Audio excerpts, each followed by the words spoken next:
Please briefly summarize your industry education and professional background. So I've got a kind of mixed industry academic background. I worked for Esri as an industry manager of AEC, or Architecture, Engineering, Construction.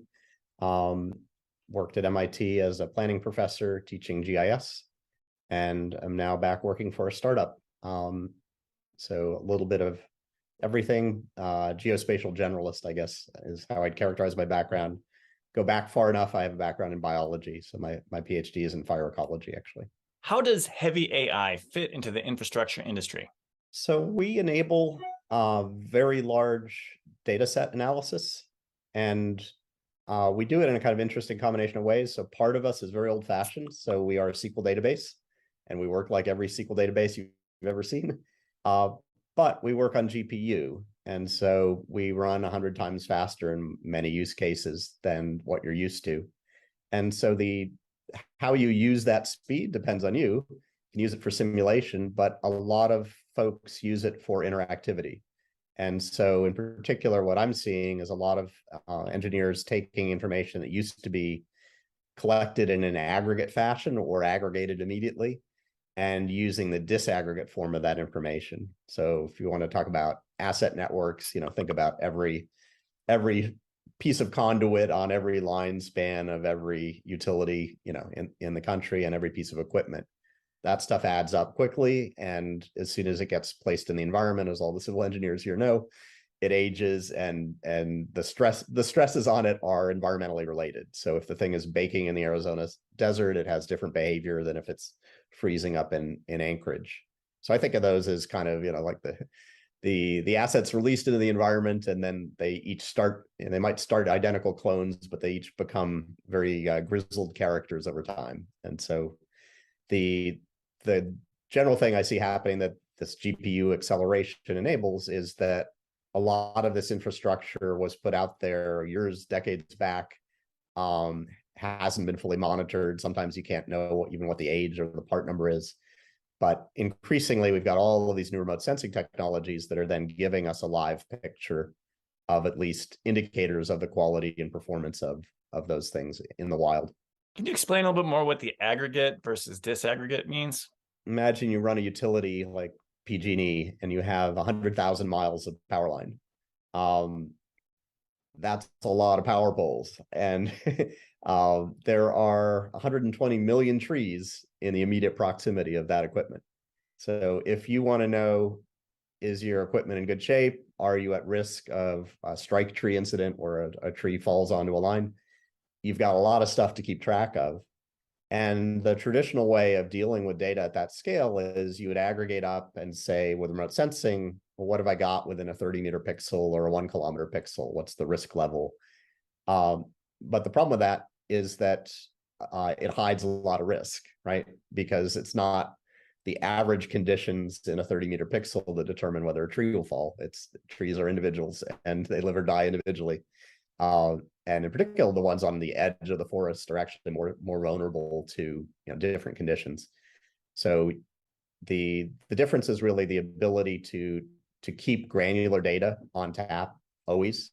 Doesn't mean that aggregates aren't still useful. They are, just that they need to be carefully drawn. So the ability to find essentially one tree out of 1,000 that's going to hit your power line, that's really important, increasingly important, that you're looking for the anomaly, not just the average.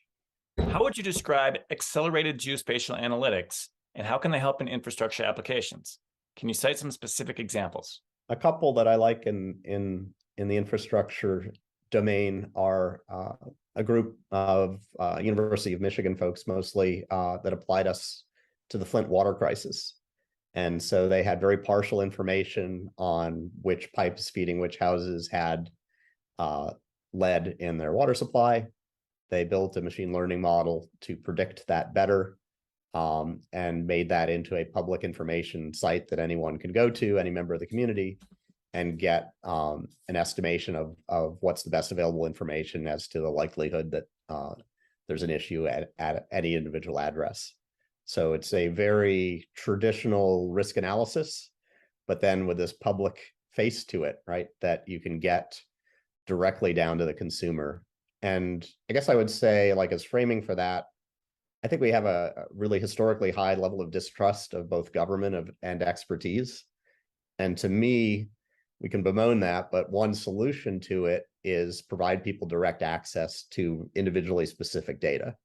So if I'm a homeowner and you tell me the average lead in the water supply is, some number over my city, that's a lot less compelling than telling me that, there's a 75% chance that I've got lead in my water supply, right? So to try and to use this technology to make messaging direct to the consumer will help us a lot, because I think people tend to trust or at least and act on specific information more than they do general information. How has technology changed the infrastructure industry in the past, and how do you see it affecting the industry's future?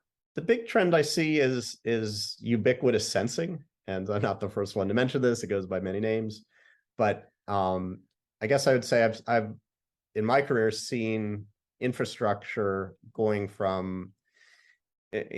management going from kind of a database that was non-spatial to one that was fully spatial, to one that's now spatial and temporal, to one that's spatial and temporal and includes the adjacent environment conditions.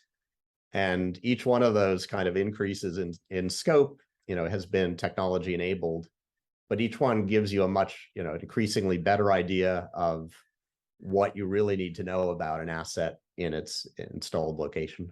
So what advice or tips could you give our engineering audience that they may not already be doing in terms of using analytics or other related technologies? How can they learn more about them and start to use them? Depends where you're coming from, of course, but I guess I would say, even as somebody that's been dealing with remote sensing data for 20 years, I'm continuously surprised at new stuff coming from that field. So if you're not familiar with remote sensing and what's currently capable, don't let your opinion from 3 years ago influence you, because probably the answer is different today. It's really fast moving. So I would definitely encourage people that haven't used or looked at remote sensing data in a while to take a look at what's now available. And I would say the same about LiDAR. So if you haven't used LiDAR, my initial experience with it was almost a panic mode. I was doing a project for the state of Florida where we had scoped everything for 30-meter pixel data. And along comes 7 years into the project, or 5 years into a 7-year project, along comes 4-centimeter LiDAR. And my reaction, of course, was panic, and then running around trying to find a tool, because of course my budget didn't go up by 10,000%. So I was being asked to do more with the same budget. But it's really interesting and relevant data for a huge class of engineering problems. It's not perfect data. It's got its own idiosyncrasies, I guess. But if you haven't used it, I would urge people to get familiar with that, see what it can and cannot do. And it will change your attitudes towards tooling. Did mine. So that's actually how I ended up in my current job. I was a consultant running a small consulting practice, and I reached for traditional tools for dealing with that LiDAR. Quickly realized I was drowning in the data, that I wasn't getting anywhere. And so that led me to look at GPU analytics myself to solve that problem. So I think definitely take a look at where the remote sensing data is going, and where passive remote sensing like optical, and also where LiDAR stuff is going. Okay, so let's say that they're not sure how to do that. Is there ways that they can try and find out more information on their own? Should they look to consultants, or would just be some tips there? Sure, depends a lot on how much you want to DIY. But if you want to get your hands dirty with it, you can actually download our software for free and see what we can do with that data set. You can also use a number of, I'd say, Kaggle is an interesting website. So there are Kaggle competitions out there that you can take a look at, which are, they're competitions, but then there's an analytic workflow underneath. So you can see, all right, what's the best practice for example, using machine learning on LiDAR data? Pretty complicated topic. I don't advise you to do that yourself for the first time by hand, but go look at what other people have done and are able to accomplish. And if that's interesting, relevant then to your business context, you actually have the code in front of you and you can dig in deeper. But you can take a look at the results, for instance, of these Kaggle competitions and get a good sense of what's currently possible. So if they're concerned about all this data that they're dealing with, Might they be using cloud computing to take some of this off their hands so they don't have to worry about the computing sources on their own end? It's not necessarily true that cloud computing scales linearly, right? And so we all wish it did, but it doesn't. And where it doesn't is when you get into big data issues. And the main issue with big data is it's got a level of gravity to it. So if you have, I don't know, 100 megs of data and it's in Frankfurt, Germany, fine. You can bring it to your local machine in a few seconds and download it and deal with it. But if it's, 2 orders or 3 orders of magnitude more data, like the European Space Agency's Sentinel-2 program, what you want to do is you want to figure out how to move your compute to the data. So for example, 2/3 of the world is cloudy on a given day. So 2/3 of that imagery sitting on that, on that website, you probably don't want to download. But you can basically, that's the beauty of modern cloud compute. You can choose where you do some of this compute. You can do it close to the source data if it's really big, and then filter out, for instance, cloud-free images and only process those. But you will at some point get to data volumes that are really large data volume. And that's, of course, where GPU analytics comes in. So just as a kind of starting comparison, your typical good desktop machine might have 16 or 24 cores of CPU. A typical graphics card has 20 to 40,000 cores. And so for geospatial data in particular, it's quite easy to make parallel or to analyze in parallel. And so that's where GPU analytics comes in, that you have a lot more ability to parallel process natively. And the other thing people don't realize is the bandwidth on these GPUs, their ability to move data around. Particular system we're dealing with now, NVIDIA's kind of new A100s, or last generation, not the new ones they just announced. That's on the order of a terabyte a second of data movement. And the fastest disk that I know, which is really expensive, fast disk technology or solid state disk technology, is 300 megs per second, 300 gigs per second, sorry. So anyway, in between the fastest disk money can buy and a normal GPU, there's still, at least an order of magnitude of difference in speed. So ultimately, when the data gets big enough, you do need to figure out how you're going to parallel process on it. And cloud doesn't solve that for you. That's basically where you have to start to reach to GPU, because you will have to pay attention eventually to the fact of where the data is, or at least where it starts. And then you can be clever and run, hopefully your software on the cloud, including our software, where close to the data. But when the data gets big enough, you do not want to be spending your days like moving it around, particularly moving all of it around. You want to try and get your queries, get your filtering close to the original source, and your life will get a lot better. Okay, great. So you talked a little bit about the electric utilities. Are there some other industries that are using this kind of technology? You can cite some specific examples.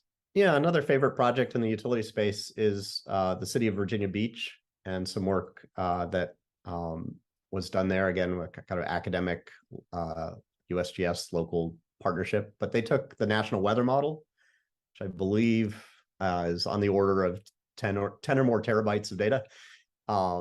And they cut out just the parts they need for Virginia Beach to figure out hurricane-based flooding. And so they took this massive government model that is, it's kind of widely available, but again, it's big data. So do you want 11 terabytes of data on your laptop? Probably not. But they were able to use then our software to cut that down to size, pull out just the Virginia Beach part of it, which I believe was 25 years of historic data, and then a water model they ran at 5-meter resolution, and they could predict, built a model basically to predict local flooding based on this national weather model data. And I'd like to see more communities do that, right? But they're lucky they had a USGS guy that was working local government. Often it takes somebody like that to know, hey, there's this massive resource out there available from USGS. We could actually use it to solve our local problem. But I think that that particular group is a really good example of using the power of really big geodata and modeling projects, but then applying them in a local use context to figure out, which local streets are subject to flooding and what to do about it. One topic we didn't get to, and I'm increasingly fascinated by, is we have a lot of nearly real-time data now about where people are, and that has a creepy aspect to it that gets a lot of press, but it also has a really good public policy use, which is we know which infrastructure people are using. And so I think that capability of understanding the human part of the equation of who is using what infrastructure is really important. And that gives us an ability to do a better job kind of at traditional infrastructure planning, but also a number of the emerging issues like environmental justice or infrastructure justice can really be well addressed by taking a look at who has access to what infrastructure, who doesn't have access to infrastructure. And that is something that I think most engineers have the technical capability to do. I'm not sure if they realize they have the data available to them, but that's one of the use cases the telcos, for instance, are using us for, is they're planning where they put their assets based on where people are day and night, right? Where they live, work, and play. And we have that data widely available. It's commercially available data. It goes well beyond census because it's got that temporal dimension of when people use an asset, and of course, when there's surge demand on that asset. So I'd like to see more of that used in general in engineering and certainly in civil engineering. So the other aspect where I think we can make really good progress is that we now finally have very good spatial predictive models of climate change, including granular aspects like flooding or drought, and attribution of changes from historic patterns.